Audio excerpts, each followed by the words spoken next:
Gender justice is a priority for the Lutheran World Federation.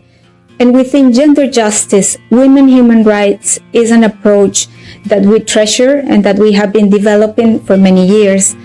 We do this work on women human rights in an ecumenical way. We work with partners, we work with member churches, because we think this is the only way to really raise a common voice. We also do this work using United Nations mechanisms to raise these concerns. We work from a local to a global perspective, and in particular, we have been developing since 2015 a training called Women Human Rights Advocacy Training for Faith-Based Organizations.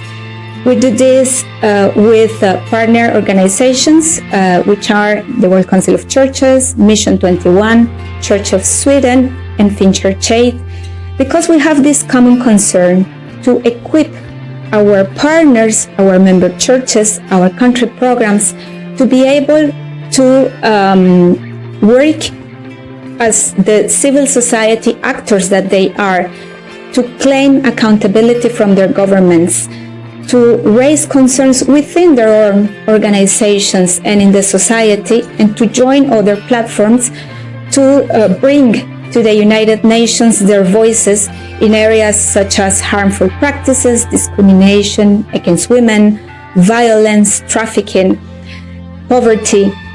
So this effort that we have been developing since 2015 has taken the CEDAW Convention as the main instrument to develop, because this treaty body is not only legally binding, but it's also a mechanism that opens a great space for participation to the civil society.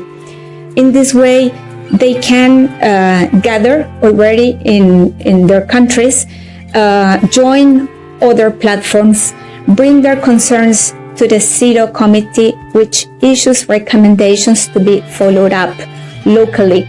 So this cycle is very important because it creates several opportunities for interaction. We believe that religious actors have a lot to say and a lot to do in the area of gender justice and women human rights. That's why our efforts go not only to the churches internally, but that they are able to reach out the society, to make their prophetic role also true in the areas of gender justice. We are convinced that this effort that we are carrying forward with our partners is also equipping them to multiply the initiatives to raise women human rights concern locally. One of the areas where we think that faith actors have a lot of potential to reach less discriminatory society, a society free from gender-based violence, is in the area of customary laws and harmful practices. So this is a space where the CEDAW Convention has specific provisions and the churches have a strong role to play, being pillars of discernment in many societies, being institutions that know the problems, the daily life of women and men. They are able to raise these concerns in a participatory way. For us, it's also very important to highlight that these efforts on gender justice and on women human rights do not concern only women. We invite men to our trainings. So far, since 2015, men constitute around 20% of the participants to our trainings, which are now reaching 140 participants from the different regions. So the involvement of men, a reflection on masculinities. What does it take to be a man? How are we socializing our boys?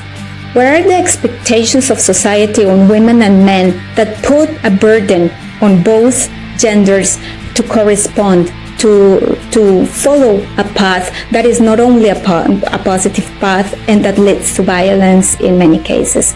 So this is why our involvement is holistic. Our involvement reaches out to other stakeholders and includes a strong component on United Nations mechanisms.